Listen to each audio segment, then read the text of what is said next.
serikali inatambua umuhimu wa oksijeni kwa maisha ya binadamu na kwamba upatikanaji wa oksijeni ya matibabu ni jambo la msingi katika kuokoa maisha, hasa wakati wa dharura za kiafya. Na hivyo upatikanaji wa oksijeni kwa wingi na kwa urahisi katika hospitali na vituo vya afya, kwetu kama serikali tumeliweka kuwa ni jambo muhimu, kwa sababu linakwenda kuokoa wale wote walikuwa na matatizo ya kupumua na magonjwa yote yanayohitaji oksijeni, kama ambavyo ilielezwa na mganga wetu kutoka hospitali ya Temeke. Ndugu wadau, mradi huu wa Toll Gas utakuwa na manufaa makubwa kwa taifa letu, kwa sababu unakwenda kuboresha upatikanaji wa gesi ya oksijeni kote nchini mpaka ngazi za wilaya. Mradi huu unaunga mkono juhudi endelevu za serikali yetu na kwenda kuhakikisha kwamba oksijeni ya matibabu inapatikana kwa wingi, kwa ukaribu na kwa urahisi zaidi.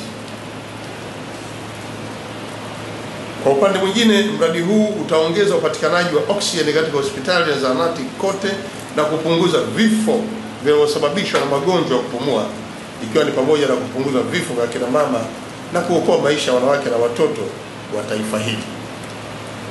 Ndugu wadau wa sekta ya afya na toll, pia utekelezaji wa mradi huu utasaidia kuboresha upatikanaji wa oksijeni matibabu kwa Tanzania na nchi za jirani ya Tanzania, maana yake Afrika Mashariki, na tunataka twende mpaka kusini mwa jangwa la Sahara kwenye nchi za SADC. Na nimeona toll kwa maelezo yao wana uwezo wa kusambaza gesi maeneo yote haya, na nimejulishwa kwamba mradi huu unapopanuliwa unatarajiwa kuzalisha lita milioni 4,105,000 za oksijeni ya matibabu kwa mwaka mmoja kuanzia mwaka 2026. Hatua hii itaboresha upatikanaji wa oksijeni katika hospitali na vituo vya afya pamoja na kupunguza hasa gharama za upatikanaji wa oksijeni kwenye hospitali zetu.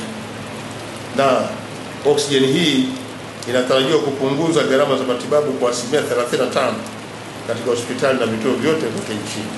Hili ni jambo la kupongeza, tuwapigie makofi ndugu zetu Toll Gas, kwa sababu wanakwenda kumpunguzia gharama Mtanzania, wanakwenda kuipunguzia hospitali zetu gharama kubwa.